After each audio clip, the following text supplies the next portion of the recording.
नमस्कार, जी पंजाब हरियाणा हिमाचल देख रहे हैं आप। मैं हूं आशीष त्रिपाठी और अब वक्त हो चला है देश, प्रदेश और दुनिया की तमाम खबरों पर तेज अंदाज में नजर डालने का। शुरुआत करते हैं खबरें सुपरफास्ट की। पंजाब में एक दिन में आने वाले कोरोना के नए मामलों में लगातार बढ़ोतरी हो रही है। पिछले 24 घंटे में कोरोना के 72,587 नए मामले आए सामने, जबकि 24 घंटे में कोरोना के 38 मरीजों की गई जान। संगरूर में शिक्षा मंत्री विजय इंदर सिंगला ने कहा, कैप्टन सरकार कोरोना से निपटने में है सक्षम। साथ ही बताया कि 31 मार्च तक सभी शिक्षण संस्थाएं रहेंगी बंद, कोई पेपर नहीं होगा। वहीं दिल्ली के मुख्यमंत्री अरविंद केजरीवाल की किसानों को लेकर रैली पर तंज कसते हुए विजय इंदर सिंगला ने कहा कि पहले अपनी नीति तो साफ करो।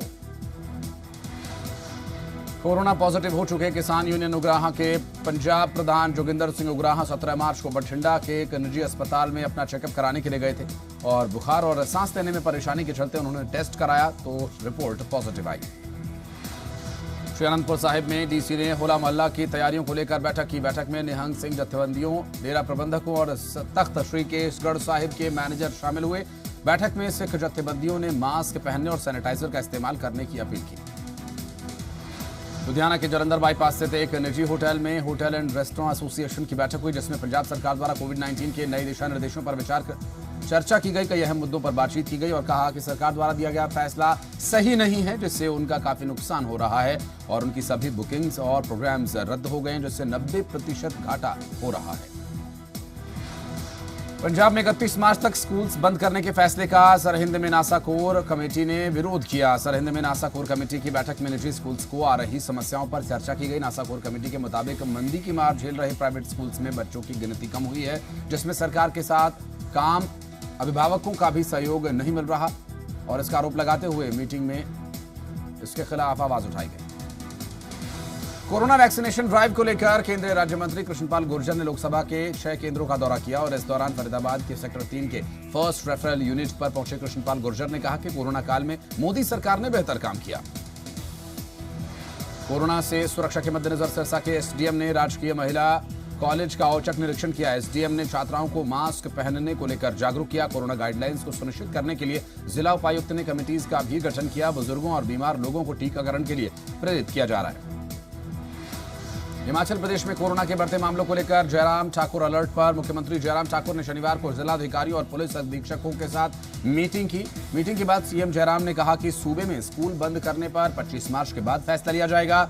वहीं अब शादी और अन्य कार्यक्रमों के लिए जिला प्रशासन से अनुमति लेनी होगी। इसे लेकर रविवार को सरकार एसओपी जारी करेगी। कोरोना की दूसरी लहर को ध्यान में रखते हुए जयराम सरकार ने हिमाचल प्रदेश में सख्ती के निर्देश जारी किए, लेकिन कांग्रेस ने सरकार पर तुगलकी फरमान जारी करने का आरोप लगाया। कोरोना के बढ़ते मामलों पर रोक लगाने के लिए प्रशासन पूरी तरह से सख्त। खुद एसडीएम ने मोर्चा संभाला। कोविड गाइडलाइंस की पालना न करने वालों पर प्रशासन की कार्रवाई। दर्शन के लिए जा रहे श्रद्धालुओं के पास 72 घंटे पहले की कोरोना रिपोर्ट न होने के चलते उन्हें वापस लौटाना। नालागढ़ में लोगों को कोरोना को लेकर प्रशासन की तरफ से एक अभियान चलाया गया। इसमें तहसीलदार और थाना प्रभारी ने जगह जगह जाकर लोगों से कोरोना से सतर्क रहने की अपील की। साथ ही कई लोगों के मास्क नहीं पहनने पर चालान भी काटे गए।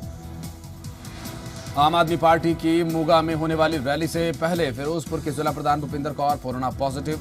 आम आदमी पार्टी की फिरोजपुर की जिला प्रधान को घर पर आइसोलेट किया गया। भूपिंदर कौर ने बागा पुराना रैली की तैयारी को लेकर कई जगह जनसंपर्क अभियान किया था और ऐसे में उनके संपर्क में आए लोगों को भी कोरोना का खतरा हो सकता है। पंजाब की बेटी कमलप्रीत को मिला टोक्यो ओलंपिक का टिकट। क्वालिफाई करने पर पंजाब के खेल मंत्री राणा गुरमीत सोढ़ी ने खिलाड़ी को ओलंपिक में क्वालिफाई करने पर बधाई दी। कमलप्रीत कौर ने नेशनल रिकॉर्ड बनाते हुए ओलंपिक के लिए क्वालिफाई किया। पंजाब के सीएम कैप्टन अमरिंदर सिंह ने पंजाब कांग्रेस प्रभारी हरीश रावत से मुलाकात करनी थी, लेकिन ये मुलाकात रद्द हो गई। हालांकि दोनों नेताओं के बीच फोन पर बातचीत हुई। बता दें कि नवजोत सिंह सिद्धू को लेकर दोनों के बीच बातचीत होनी थी। पंजाब के मुख्यमंत्री कैप्टन अमरिंदर सिंह ने बठिंडा के शुभम को हर संभव मदद दिए जाने का भरोसा दिया। शुभम एनडीए कैडेट्स में शामिल था, लेकिन ट्रेनिंग के दौरान घायल हो गया। सीएम ने सैनिक कल्याण विभाग को शुभम का एक मोटरसाइकिल उपलब्ध कराने के निर्देश दिए हैं। संगरूर में शिक्षा मंत्री विजय इंदर सिंगला ने कहा कि कैप्टन सरकार कोरोना से निपटने में है सक्षम। साथ ही बताया कि 31 मार्च तक सभी शिक्षण संस्थाएं रहेंगी बंद।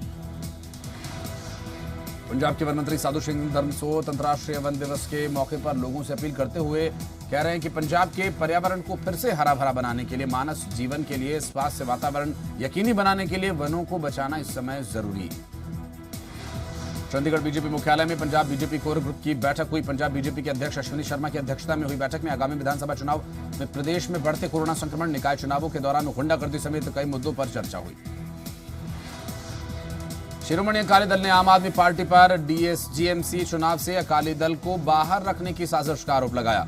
अकाली दल के वरिष्ठ नेता डॉक्टर दलजीत चीमा ने कहा कि 2010 में कांग्रेस ने दिल्ली सिख गुरुद्वारा मैनेजमेंट एक्ट के कई नियमों में बदलाव किए थे ताकि अकाली दल को चुनाव से दूर रखा जा सके। अब दिल्ली की केजरीवाल सरकार भी 2010 के नियमों को लागू करने की ही घोषणा कर रही है। मोगा में बागापुराना में रविवार को अरविंद केजरीवाल की रैली होने वाली है, जिसे लेकर पंजाब आम आदमी पार्टी ने तैयारियां पूरी कर ली हैं। पूरे पंडाल को सैनिटाइज किया जा रहा है। कोविड नियमों के पालन का दावा किया जा रहा है। मोगा के बागापुराना में रविवार को अरविंद केजरीवाल की रैली को लेकर पुलिस ने कड़े बंदोबस्त किए। सुरक्षा के साथ कोविड नियमों का भी पूरा ध्यान रखा जा रहा है। मोगा में एसएसपी ने रैली स्थल पर सुरक्षा प्रबंधों का जायजा लिया। पंजाब आम आदमी पार्टी के प्रभारी जरनैल सिंह ने कहा, कैप्टन सरकार ने आम आदमी पार्टी की रैली से डरकर नई गाइडलाइंस जारी की हैं। पंजाब सरकार ने सिर्फ पीके को रोजगार दिया, पंजाब की जनता को नहीं। प्रशांत किशोर ने पंजाब के मुख्यमंत्री के प्रधान सलाहकार के तौर पर अपना पदभार संभाल लिया है और इसे लेकर उन्होंने खुद जानकारी दी। हरियाणा के गृह मंत्री अनिल विज ने ममता बनर्जी पर जमकर निशाना साधा। उन्होंने कहा कि ममता को इकोनॉमिक्स नहीं आती, लेकिन नरेंद्र मोदी ने कोरोना के दौर में भी देश को खड़ा किया। अनिल विज इस दौरान राहुल गांधी पर भी जमकर निशाना साधते नजर आए। सांसद नायब सैनी ने ओवैसी के बयान पर प्रतिक्रिया दी। शुक्रवार को शराब की दुकानें बंद रखने के ओवैसी के बयान पर नायब सैनी ने कहा कि उनकी भी बात ठीक है और उसे भी मानना चाहिए। वहीं अनिल विज के रोहिंग्या मुसलमानों की वापसी की ट्वीट पर कहा कि अगर किसी दूसरे देश का व्यक्ति पूरे कागजात के साथ देश में आता है तो उसका स्वागत है। वहीं किसानों को लेकर सैनी ने कहा कि कृषि कानून किसानों के हित में है और सरकार के दरवाजे किसानों के साथ बातचीत के लिए हमेशा खुले हैं। रोहतक में कांग्रेस के राज्यसभा सांसद दीपेंद्र हुड्डा ने हरियाणा सरकार की कई मुद्दों को लेकर जमकर खिंचाई की। दीपेंद्र हुड्डा ने कहा कि हरियाणा बेरोजगारी में नंबर 1 हो गया है। सिरसा में नगर परिषद के चेयरपर्सन का चुनाव होना है। 2.5 साल से खाली पड़े इस पद पर 7 अप्रैल को चुनाव करवाए जाएंगे और इस चुनाव में नगर परिषद के 31 पार्षदों के अलावा सांसद सुनीता दुग्गल और विधायक गोपाल कांडा भी मतदान प्रक्रिया में भाग ले सकते हैं। रोहतक बार एसोसिएशन के महासचिव ने अपनी शक्तियों का प्रयोग करते हुए एक वकील को डी बार यानी उसकी सदस्यता रद्द कर दी। वकील पर आरोप है कि उन्होंने एक अन्य वकील के चैम्बर पर अवैध रूप से कब्जा कर लिया था। सिरसा में 2 मार्च से सरसों की आवक लगातार जारी है। प्राइवेट फर्म्स तक अब 29,628 क्विंटल सरसों की खरीद की जा चुकी है। वहीं 1 अप्रैल से सरसों की सरकारी खरीद भी शुरू की जाएगी। हिसार में 100 से ज्यादा अवैध कॉलोनियां हैं। हिसार की डीसी डॉक्टर प्रियंका सोनी ने अपनी मौजूदगी में टास्क फोर्स की बैठक में हिस्सा लिया और हिसार के जिला नगर योजनाकार जेपी खासा ने कहा कि सरकार हर एरिया में अवैध कॉलोनियों का डाटा जुटा रही है। हिमाचल विधानसभा का बजट सत्र समाप्त हो गया। बजट सत्र के दौरान 16 बैठकें हुई। 55 घंटे तक सदन की कार्यवाही चली। 2 से 4 मार्च तक राज्यपाल के अभिभाषण पर चर्चा हुई। 6 मार्च को हिमाचल प्रदेश का बजट पेश हुआ, जिस पर 8 से 15 मार्च तक चर्चा हुई। 5 सरकारी विधेयक पारित हुए। हिमाचल प्रदेश विधानसभा में पूर्व प्रधानमंत्री इंदिरा गांधी के समय इमरजेंसी के दौरान जेल में बंद रहे लोगों को हिमाचल सरकार की ओर से सम्मानित करने का फैसला किया गया और इसे लेकर एक कानून पारित किया गया, जिसे शहरी विकास मंत्री सुरेश भारद्वाज का इस पर बयान आया। उन्होंने कहा कि मध्य प्रदेश और अन्य राज्यों की तर्ज पर हिमाचल ने भी कानून बनाया है। हिमाचल प्रदेश में 4 नगर निगमों के चुनाव को लेकर रविवार को कांग्रेस चुनाव समिति की अहम बैठक होने जा रही है। बैठक में नगर निगम चुनाव के लिए पार्टी प्रत्याशियों के चयन पर मंथन होगा। पार्टी बैठक की अध्यक्षता कांग्रेस अध्यक्ष कुलदीप सिंह राठौर करेंगे। कोरोना संक्रमण के बढ़ते प्रकोप के बीच संयुक्त किसान मोर्चा ने पांवटा साहिब में किसान महापंचायत के आयोजन का ऐलान किया। 7 अप्रैल को निर्धारित किसान महापंचायत में किसान नेता राकेश टिकैत समेत उनकी टीम शिरकत करेगी। संयुक्त मोर्चा के संयोजक अनिंदर सिंह नाटी ने बताया कि महापंचायत में हिमाचल सहित पंजाब, हरियाणा, उत्तर प्रदेश, उत्तराखंड, दिल्ली, चंडीगढ़ आदि राज्यों से करीब 20,000 किसान पहुंचेंगे। मानसा में किसानों ने Punjab state power corporation limited के एक्सचेंज दफ्तर का घेराव किया। किसान बिजली की आपूर्ति नहीं होने से नाराज थे। प्रदर्शनकारी किसानों के मुताबिक पहले भी कई विभाग को सूचना दी गई, लेकिन कोई कार्रवाई नहीं हुई, जिसके बाद नाराज किसानों ने प्रदर्शन कर विरोध जताया। श्री मुक्तसर साहिब में किसानों ने कृषि कानून के विरोध में सम्मेलन किया। किसान नेता रुल्दू सिंह मानसा ने कहा कि केंद्र से कृषि कानूनों को रद्द करने की मांग पर किसान अब भी कायम है। अमृतसर में बीकेयू एकता उग्राहा की तरफ से बाइक रैली निकाली गई। बाइक रैली कृषि कानूनों के विरोध में निकाली गई। कैथल में सांसद नायब सैनी को किसानों के विरोध का सामना करना पड़ा। सांसद नायब सैनी पुंडरी पहुंचे थे। यहां कृषि कानूनों का विरोध कर रहे किसानों ने उन्हें काले झंडे दिखाए।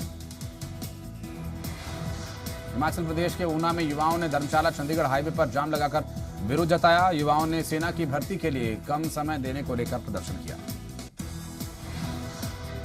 हिमाचल प्रदेश के नाहन में महंगाई को लेकर कांग्रेस कार्यकर्ताओं ने प्रदर्शन किया। पेट्रोल, डीजल और रसोई गैस की बढ़ी कीमतों के विरोध में सिरमौर जिला मुख्यालय पर प्रदर्शन किया गया। कांग्रेस कार्यकर्ताओं ने एसडीएम के माध्यम से राष्ट्रपति को ज्ञापन भेजा। बीआरसी भर्ती मामले में पंजाब हरियाणा हाईकोर्ट का आदेश।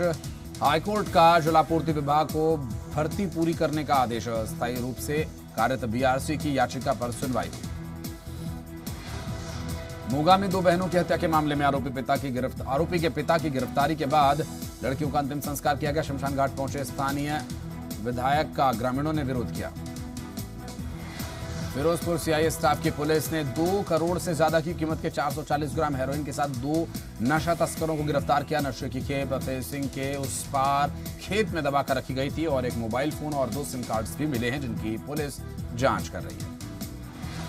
फिरोजपुर में गुंडागर्दी का नंगानाच देखने को मिला, जहां शहर के पुराना बाजार में एक दुकान पर कई हमलावरों ने तलवार से और बेसबॉल की स्टिक से हमला कर दिया। पटियाला के जथेदार गुरचरण सिंह टोहड़ा के बेटी कुलप्रीत कौर टोहड़ा से 1.5 करोड़ रुपए की ठगी का मामला सामने आया, जिसके बाद पुलिस ने 13 लोगों के खिलाफ मामला दर्ज कर लिया है। पुलिस को दी गई शिकायत में कुलदीप कौर टोहड़ा के बेटे ने बताया कि 2017 में किसी अनजान नंबर से फोन आया था, जिसमें उन्हें यह बताया गया था कि उनके माता पिता के विभिन्न कंपनीज में 8 करोड़ रुपए के शेयर्स पड़े हैं और इन शेयर्स में लंबे समय से कोई गतिविधि नहीं हुई और ऐसे में शेयर्स में रुपए दिलाने का झांसा देकर उन्हें यूपी और दिल्ली के विभिन्न खातों में कुछ रुपए जमा करवाए गए। बठिंडा में बंद पड़े थर्मल प्लांट के पास झाड़ियों में भयंकर आग लग गई। आगजनी से आसपास के माहौल में अफरा तफरी बन गई और हालांकि इस आगजनी में कई पशु पक्षी मारे गए, जबकि किसी इंसान की हताहत होने की कोई खबर नहीं। जी पंजाब हरियाणा हिमाचल की खबर का बड़ा असर हुआ। शुक्रवार को शहर के मुद्दा कार्यक्रम में हमें ये मुद्दा उठाया था और झपटमारों का आतंक यहाँ पर बटवा। लुटेरे महिलाओं के मोबाइल, पर्स, चेन छीन कर फरार हो जाते हैं और उसके बाद पुलिस अब सतर्क हो गई है। करनाल में मिलावटी तारकोल बनाने वाली फैक्ट्री का भांडाफोड़ हुआ, जहां से पुलिस ने छापेमारी के दौरान हजारों टन तारकोल बरामद किया। साथ ही 3 लोगों को भी काबू किया। ये लोग रिफाइनरी से निकलने वाले तारकोल के ट्रक से चोरी किया करते थे। चरखी दादरी में बिजली चोरी रोकने के लिए गई विभाग की टीम पर हमला हुआ। मामला बौद्ध कला का बताया जा रहा है। हमले का वीडियो सोशल मीडिया पर वायरल। चरखी दादरी के युवा पहलवान विक्रम की छाती में गोली मारकर हत्या का मामला। आरोपी के खिलाफ मामला दर्ज। पुलिस ने कार्रवाई शुरू की। पहलवान विक्रम को रोहतक के बहू गांव में पार्टी के लिए बुलाया गया था। सिरसा के कालावाली के चकेरिया में बाइक और कार की टक्कर, हादसे में दंपत्ति की मौत। भिवानी के कनीना के सरकारी अस्पताल में सेना भर्ती के लिए कोरोना रिपोर्ट बनवाने आए युवाओं पर मधुमक्खियों ने किया हमला, अस्पताल में भर्ती।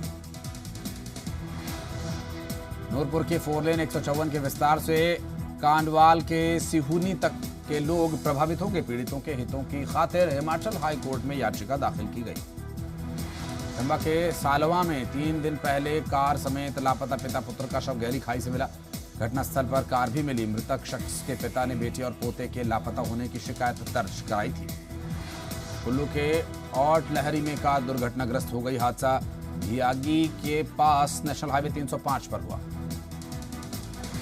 पलवल के भनकपुर गांव में एक कार्यक्रम का आयोजन किया गया, जहां केंद्रीय राज्य मंत्री कृष्णपाल गुर्जर समेत हरियाणा के भी मंत्री पहुंचे, जहां नगाड़ा पार्टी के साथ मंत्रियों ने, विधायकों ने नगाड़े का लुत्फ लिया।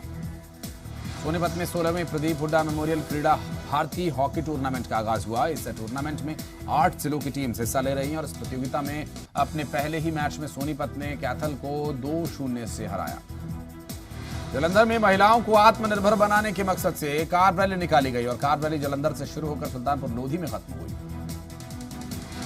बिलासपुर के गांव कोट के निवासी सिपाही बुद्धि सिंह को सीआरपीएफ के ऑफिसर ट्रेनिंग सेंटर गुरुग्राम में सम्मानित किया गया।